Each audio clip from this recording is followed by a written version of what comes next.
Meus queridos irmãos,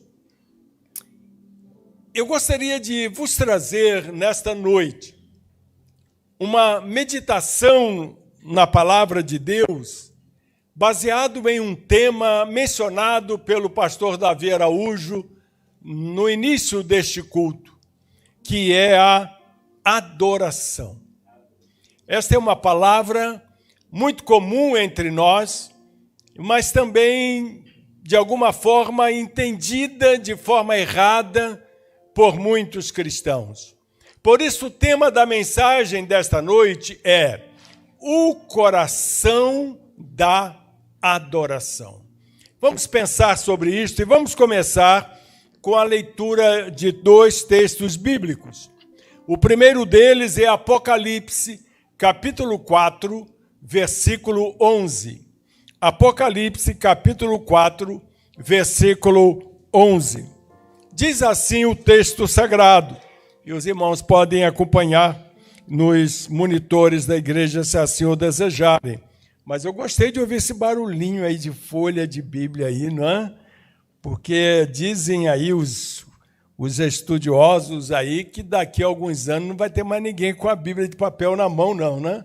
Ó, aquele ali está com celular, ó.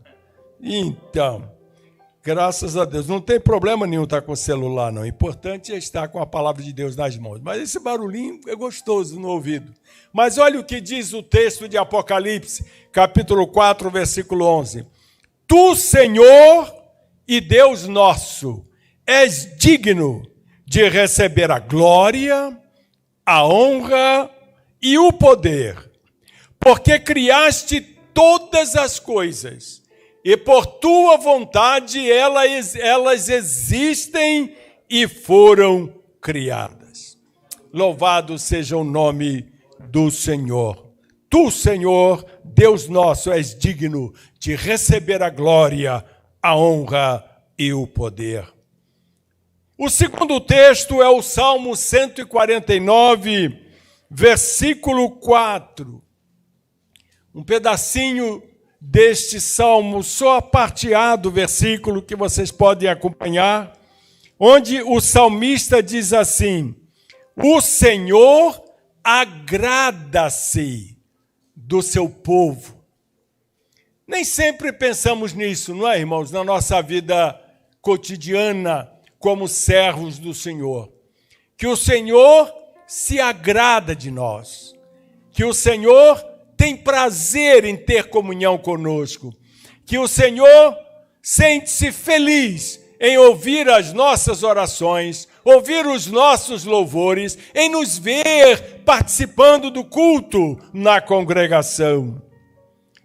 Trazer satisfação para Deus, vivendo para a alegria dele, é o primeiro propósito da nossa vida. Quando você tiver compreendido plenamente esta verdade, você jamais voltará a se sentir insignificante. Durante um bom tempo da minha vida, eu orava dizendo assim: Senhor, eu não sou nada. Senhor, eu sou pó e cinza.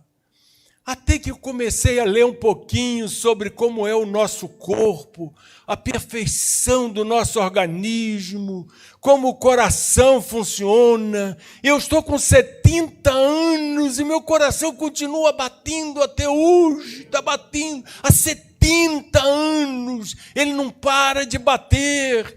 O sangue circula pelas veias, eu tenho um cérebro em que a ciência humana consegue entender o coração, consegue entender o pulmão, consegue entender o estômago, o fígado, os rins, mas ele ainda não consegue entrar nos mistérios do cérebro, obra da criação de Deus. Que coisa linda, irmãos! Nós temos braços e pernas que obedecem ao nosso comando.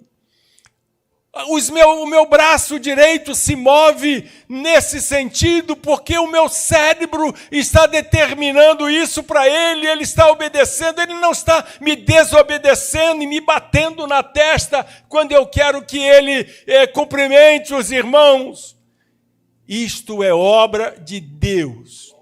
Como é que, sendo esta obra da criação de Deus, com toda esta perfeição, e vocês sabem que tem muito mais coisas para se falar a respeito do nosso corpo, como a importância do dedão do pé. Eu precisei, no início da minha vida de casado, então isso já vai aí quase 50 anos, eu tive um problema com a unha encravada no dedão, que eu precisei ir no hospital para tirar a unha. Vocês sabem o que aconteceu comigo quando o meu dedão foi imobilizado e eu não pude utilizá-lo? Eu não conseguia ficar de pé. O que nos põe de pé é o dedão. Tire o dedão e você vai precisar de um apoio para se pôr de pé. Ninguém fica de pé sem o dedão. E às vezes a gente não dá importância nenhuma para ele, né? Às vezes a gente dá mais importante para o mindinho do que para o dedão. E agora, irmãos, como eu posso, sendo esta obra do Senhor, dizer que eu não sou nada? Que eu sou pó e cinza? É claro que não somos isso. O Senhor se agrada de nós, Ele olha para nós, diz que obra maravilhosa que eu criei do nada.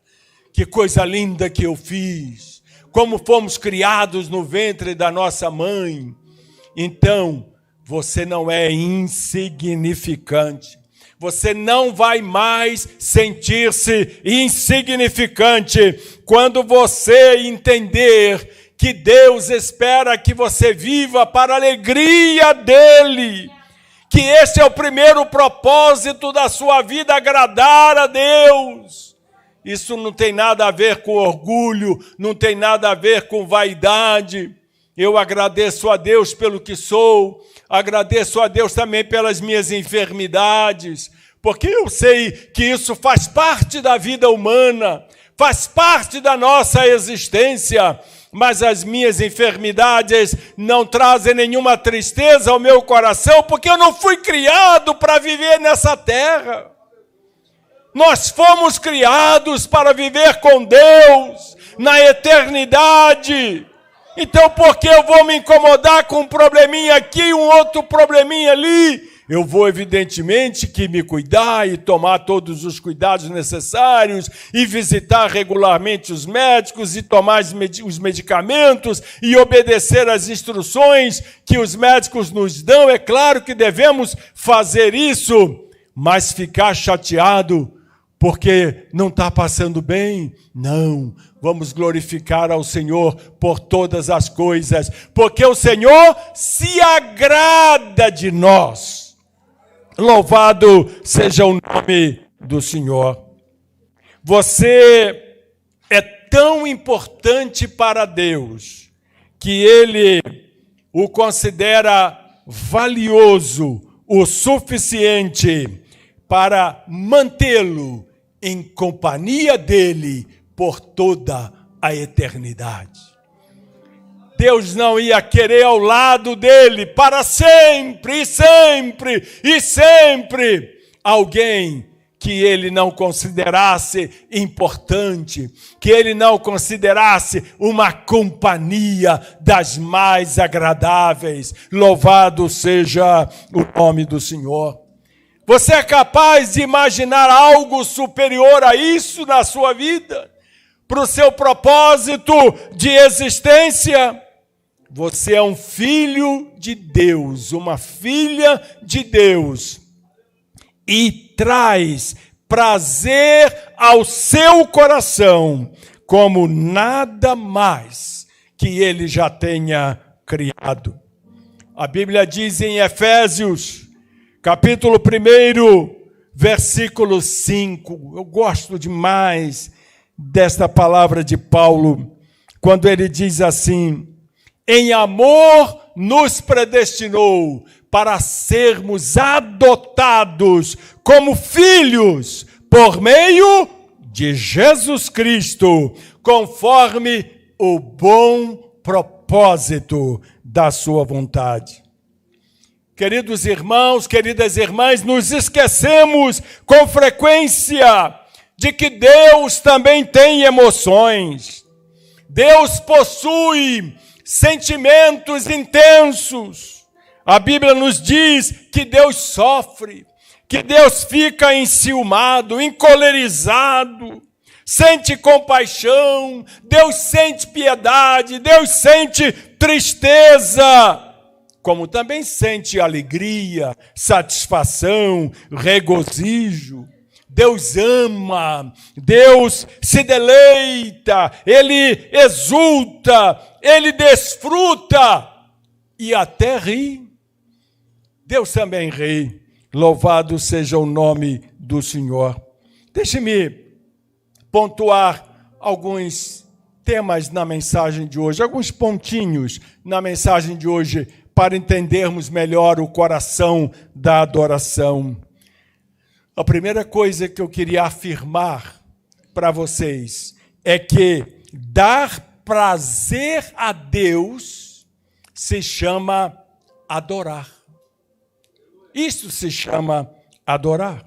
A Bíblia diz no Salmo 147, versículo 11: o Senhor se agrada somente daqueles que o adoram e confiam no seu amor. Que texto extraordinário esse. Vou até ler de novo. O Senhor se agrada somente daqueles que o adoram e confiam no seu amor. E a essência da adoração chama-se rendição. É o que diz Romanos, capítulo 6, versículo 13. Ofereçam-se a Deus, ofereçam os membros do corpo de vocês a Ele, como instrumentos de justiça. Rendição não é uma palavra popular. Não gostamos dela. Ela é tão mal vista quanto a palavra submissão. É outra palavrinha. Até as irmãs têm uma dificuldade enorme de absorver, de entender esse negócio de submissão ao marido, não é? Essa palavra, eu creio no Senhor, eu creio em Deus, eu creio em Jesus, mas esse negócio do meu marido mandar em mim, esse negócio não está certo.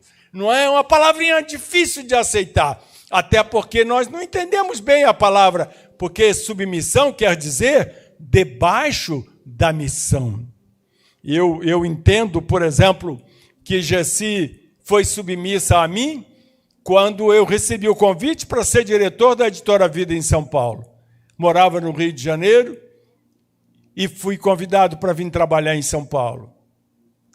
E eu cheguei para Gessi e falei assim: meu bem, recebi uma oportunidade de trabalho extraordinária.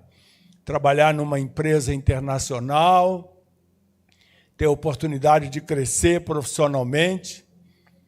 Mas eu queria dizer uma coisa para você. Eu só vou dizer sim ao convite que recebi se você disser que aceita ir comigo para São Paulo. Se você disser, Eude, eu não quero sair do Rio de Janeiro, eu vou dizer não. E Gessi disse algo que eu confesso a vocês que nem esperava. Ela disse assim: eu vou contigo para onde você for. Não é? Então, esse ato dela é um ato de submissão. Vocês perceberam? Eu não impus a ela essa decisão. Eu não disse para ela, olha, nós vamos mudar para São Paulo daqui a um mês, porque agora eu vou trabalhar lá, arrume aí a mudança, prepare as malas que nós vamos morar em São Paulo. Não, eu a respeitei como minha esposa que Deus me deu, e eu disse para ela, meu bem, eu só aceito se você disser, eu topo ir para São Paulo contigo. Se você disser não, eu direi não e continuarei alegre e feliz com você. E ela diz, para onde você for, eu vou junto. Meus irmãos, compreender essas coisas, estar debaixo da missão, é o significado da submissão da mulher ao marido. Está apoiando, ajudando ele naquilo que Deus colocou nas mãos dele, seja no campo espiritual, seja no campo profissional. Mas essa palavra rendição, render-se, é também uma palavra difícil para nós cristãos aceitarmos. É uma palavra que tem uma ideia desagradável, uma ideia mal vista. Rendição lembra a desagradável ideia de admitir a derrota em uma batalha. Isso é rendição. É perder uma competição. É capitular perante um adversário mais forte. A palavra é quase sempre utilizada em um contexto negativo. Criminosos capturados se rendem às autoridades. Na civilização competitiva de hoje em dia, nós somos ensinados a nunca desistir. Logo, não ouvimos muito falar em rendição. Nós preferimos contar sobre vitórias, sucessos, triunfos, conquistas. Falar de submissão, de obediência, de rendição. Não queremos, fugimos disso. Mas eu queria vos dizer nesta noite que render-se a Deus é a essência da adoração. É uma resposta natural ao maravilhoso amor de Deus.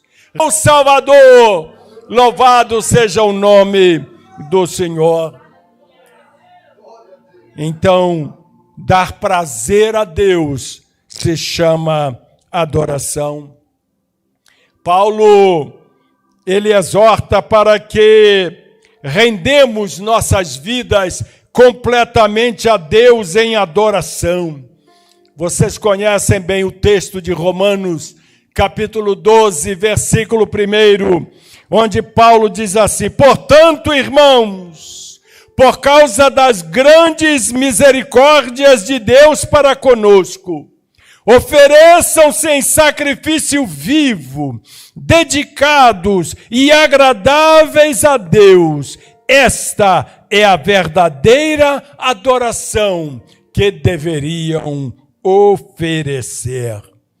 Este ato de rendição pessoal é conhecido na linguagem dos crentes de muitas formas.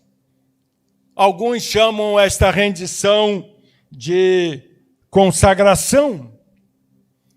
Eu costumo usar a palavra fazer de Jesus o meu Senhor e Salvador.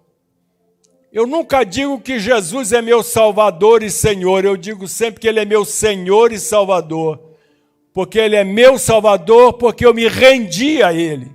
Ele é meu Senhor, por Ele ser meu Senhor, Ele pôde me salvar, porque eu me entreguei a Ele, eu me consagrei a Ele, eu me rendi a Ele, e o tornei Senhor da minha vida, e por isso Ele me salvou, me redimiu de todos os meus pecados, e tem me acompanhado em toda a minha existência.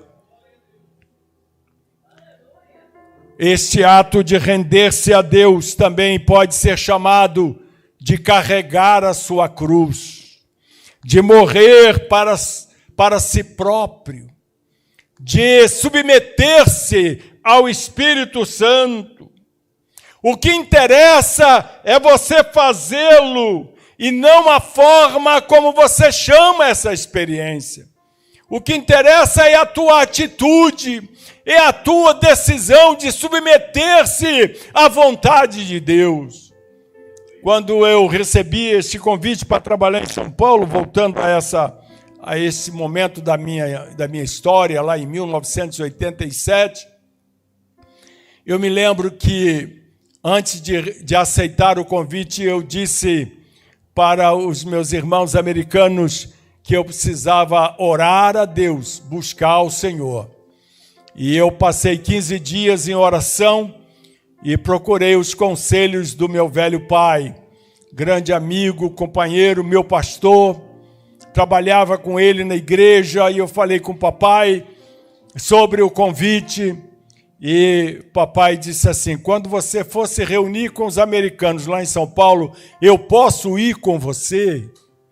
Falei: ô papai, claro, que honra. Peguei o ônibus para cá, vim com meu pai, viemos conversando, amenidades, assuntos da igreja. Nos reunimos com os nossos irmãos americanos e voltamos para a rodoviária e pegamos o ônibus de volta para o Rio de Janeiro. E meu pai, que na reunião passou o tempo todo calado, sem falar nada, quando eu sentei-me no ônibus na poltrona da janela e ele na poltrona do corredor, eu sentei na poltrona da janela, ele sentou na poltrona do corredor, virou-se assim para mim, bateu no meu ombro com aquele jeitão de pastor e falou assim: Eude, aceita, é de Deus. Ah, meu irmão, não tive mais dúvida nenhuma. Depois desta palavra, já tinha recebido o sim da Gessi e agora recebo a bênção do meu pai.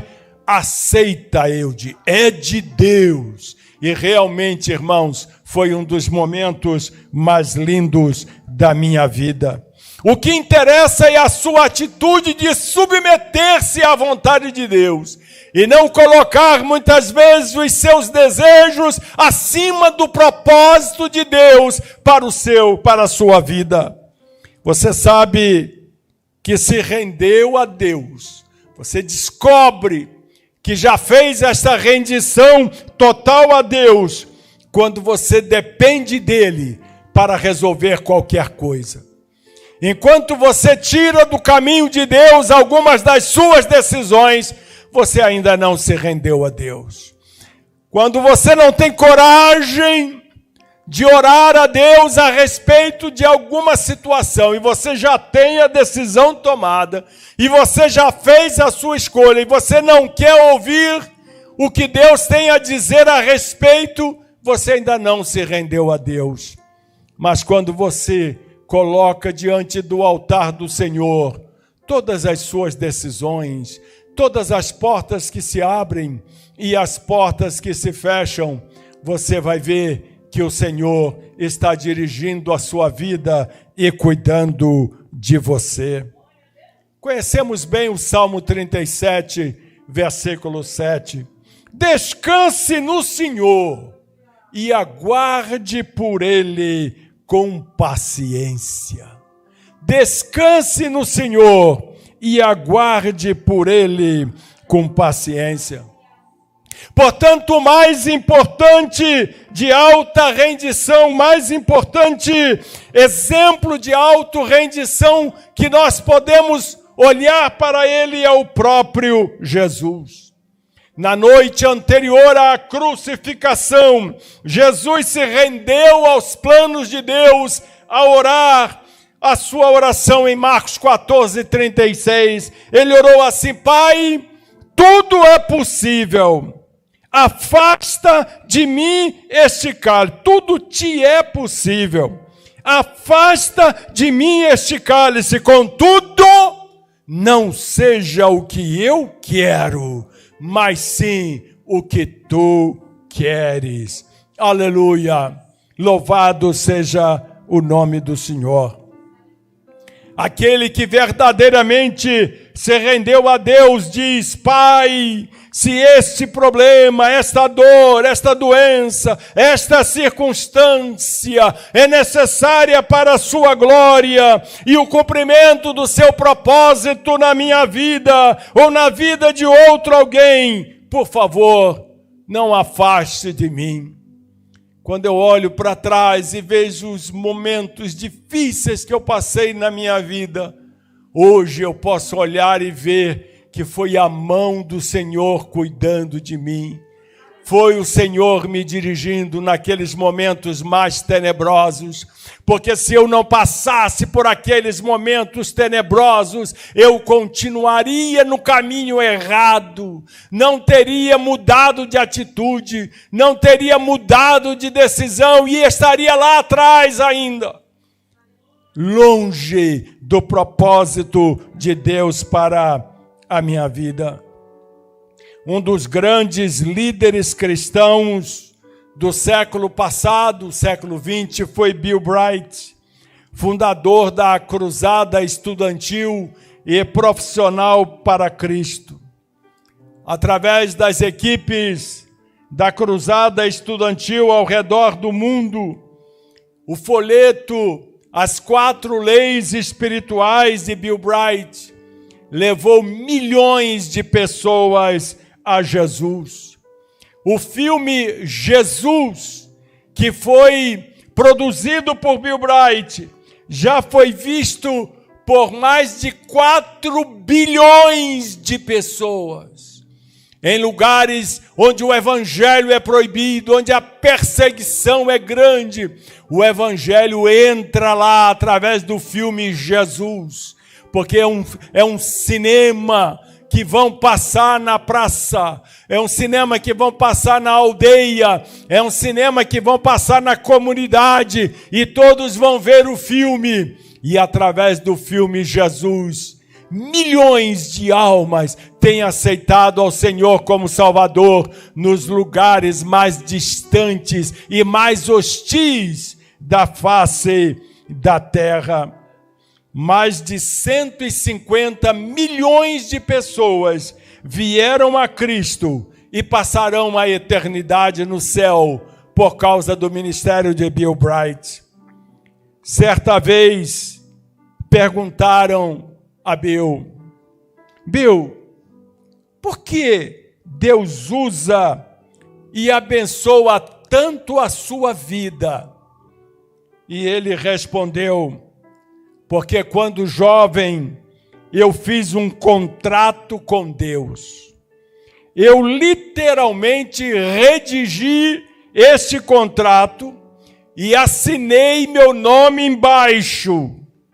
E este contrato dizia, desde este dia em diante, eu sou um escravo de Jesus Cristo. Bill Bright. Você já assinou um contrato como esse com Deus? Esse é o momento de você se render à graça, ao amor e à sabedoria de Deus. É a coisa mais linda sobre a face da terra. Louvado seja o nome do Senhor. Em segundo lugar, eu queria também destacar que adoração é muito mais do que música. Para muitas pessoas, adorar é apenas um sinônimo para música. Adorar é cantar. Eles dizem, em nossa igreja nós temos primeiro a adoração, depois o ensinamento. Esse é um grande mal-entendido. Todos os momentos do culto em uma igreja são um ato de adoração. A oração, a leitura da Bíblia, os cânticos, o som dos instrumentos, manter-se quieto, ouvir a pregação, tomar notas, ofertar e até mesmo saudar os outros adoradores, como a gente fez ainda há pouco aqui, distribuindo abraços aí de montão para tanta gente. Isto tudo é adoração. Louvado seja o nome do Senhor. Na verdade, a adoração é anterior à música. Adão adorou no jardim do Éden, mas não há qualquer menção à música. Em Gênesis capítulo 4, ela só vai aparecer no capítulo 4 de Gênesis com Jubal, que foi o primeiro músico da Bíblia. Portanto, a adoração, irmãos, é algo extraordinariamente grande e maravilhoso. Me lembro quando jovem que nossa igreja lá no Rio de Janeiro tinha um presbítero que gostava muito de cantar, mas ele cantava muito desafinado. E se existe uma coisa que atrapalha o culto é música desafinada, né?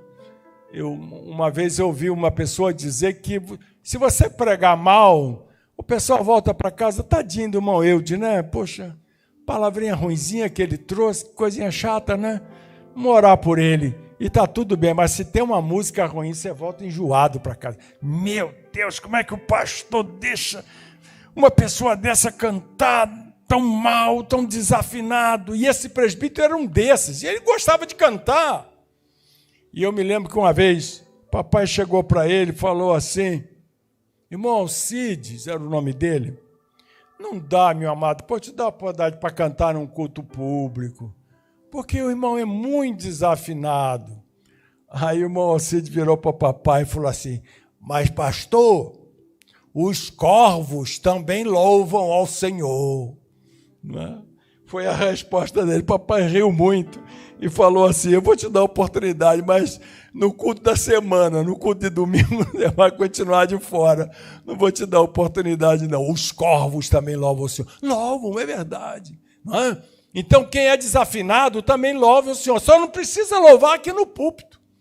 Não é? Por que tem que ser no púlpito?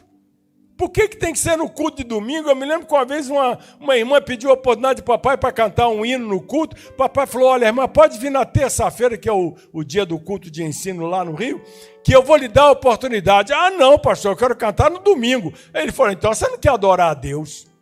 Você está querendo se mostrar para a igreja. Você está querendo exibir a sua voz. Porque para adorar a Deus você pode cantar em casa, não é? E assim você está adorando ao Senhor. Então, meus amados irmãos, adorar é mais do que música, é mais do que um estilo musical específico. De acordo com esta convenção que há entre nós, musicistas, se uma canção for rápida, alta, usar metais, ela é considerada louvor. Mas se ela for lenta, tranquila, íntima, talvez acompanhada por um violão, como o Marcos estava fazendo há pouco aí comigo, não é? Trata-se de adoração, não é? O pastor Davi gosta de uma música mais agitada, né? Mais quente, mas é porque ele é assim, né? Ele é assim. Mas, por exemplo, a música que o Miqueias cantou aqui na abertura do culto foi gostosa demais, né? Introduziu a gente no culto, né? Fez o nosso coração entrar no culto. Então, irmãos, adorar a Deus é a música sossegada, lenta, e é também a música agitada, com muita bateria, com muita guitarra, com muito teclado, com a voz abençoadora do nosso pastor. Também adorar ao Senhor. Adore a Deus do jeito que você é, com a voz que você tem. Cante hinos de louvores ao Senhor. Abra sua harpa em casa e cante. Normalmente nós decoramos esses hinos. Cante os hinos do conjunto das irmãs, cante os hinos do conjunto dos adolescentes, do conjunto dos jovens, cantem os hinos das crianças e você estará adorando ao Senhor. Eu queria também enfatizar mais uma verdade para vocês e dizer que adoração não é para o seu benefício. Se você alguma vez já disse: eu não aproveitei em nada a adoração de hoje. Se você alguma vez já falou isso, você adorou pelos motivos errados. A adoração não é para você, é para Deus. Logicamente, a maioria dos cultos também possuem elementos de comunhão entre os irmãos. Possuem edificação, evangelização, ensino. mas nós não adoramos para nossa satisfação, porque a nossa motivação ao adorar é glorificar a Deus, é agradar a Deus, é fazer com que o Senhor se agrade de mim e de você. E Ele vai se agradar quando você está cantando, mas vai se agradar também quando você der um bom testemunho. Neste Natal, nossos filhos, noras, netos foram todos lá para casa. O último saiu agora às 5 horas, nem deu para Gessi vir para a igreja, porque estava lá se despedindo dos netos. E entre eles, lá estava a nossa neta Ellen, com os seus 24 anos de idade, a Ellen tem hoje. Mas a Ellen, a vida dela foi marcada quando ela era pequenininha. Ela tinha entre 6 e 7 aninhos de idade. E a Etienne, a nossa nora, a mãe da Ellen, faz aniversário no mesmo dia de Gessi. As duas são do dia 19 de setembro. E a gente sempre comemora juntos. E quando ela era muito pequenininha, nós fomos lá em Suzano, onde eles moram, e eu falei para Elielson, meu filho, vamos almoçar numa churrascaria para comemorar o aniversário de Gessi e da Etienne. E lá fomos nós. E sentamos, almoçamos, e a Ellen, pequenininha, estava sentada na mesa na minha frente. Quando terminamos de almoçar, o garçom trouxe a conta, eu passei o meu cartão, paguei a conta, ele estava recolhendo a mesa, eu olhei para o comprovante do cartão e eu falei, tem uma coisa errada aqui. Aí a Ellen me ouviu e falou assim, ô vô, o que está errado? Não, o garçom cobrou menos do que nós gastamos aqui. Aí eu chamei o garçom e falei para ele, olha, você cobrou R$100 a menos da conta. Aí ele olhou, meu Deus, eu ia ter que pagar essa diferença, muito obrigado, Senhor, muito obrigado, Senhor. Imagina, naquela época, há quase 7 para 24, 14, 17 anos, não é? 16 anos atrás, R$100 era um bom trocado, que o garçom teria que pagar a diferença. E aquilo marcou na cabecinha da menina. Até hoje, a Ellen se lembra disso. Falei, vô, eu não esqueço daquele dia na churrascaria que o senhor chamou o garçom porque ele cobrou R$100 a menos da nossa despesa. Isso é adorar a Deus. Quando você dá um testemunho para os seus netos, para os seus filhos, para a sua esposa, para o seu marido, para o seu patrão, para os seus colegas de trabalho, pelos seus colegas na escola, você está adorando ao Senhor também com a sua atitude.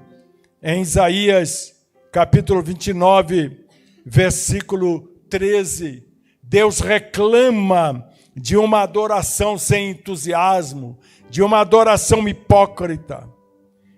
E esse texto nos mostra que o coração de Deus não é tocado pela tradição na adoração, mas pela paixão, pela entrega de alma que você faz.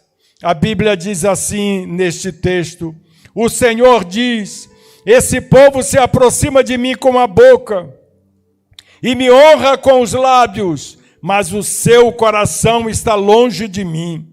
A adoração que me prestam é feita só de regras ensinadas por homens. Veja como Deus valoriza a adoração sincera que sai do nosso coração. Portanto, com essas palavras eu queria concluir dizendo para vocês que a adoração não é parte da nossa vida. A adoração não é parte da sua vida. Não é parte da minha vida. A adoração é a nossa vida. A adoração é a nossa vida, é a sua vida. Não adore somente nos cultos, nas igrejas, pois a Bíblia diz no Salmo 105, versículo 4, buscai ao Senhor continuamente. E no Salmo 113, o salmista diz, do nascente ao poente, seja louvado o nome do Senhor. Da manhã à noite, na Bíblia, as pessoas louvavam ao Senhor no trabalho, em casa, na batalha, na cadeia e até na cama. Louvar deve ser sua primeira atividade assim que abrir seus olhos pela manhã. E a sua última atividade ao fechar os seus olhos à noite. O Salmo 34, versículo 1, Davi disse assim: bendirei o Senhor o tempo todo, os meus lábios sempre o louvarão. Que Deus possa abençoar rica e maravilhosamente a vida dos irmãos e daqueles que nos assistem nas redes sociais com estas palavras. Amém.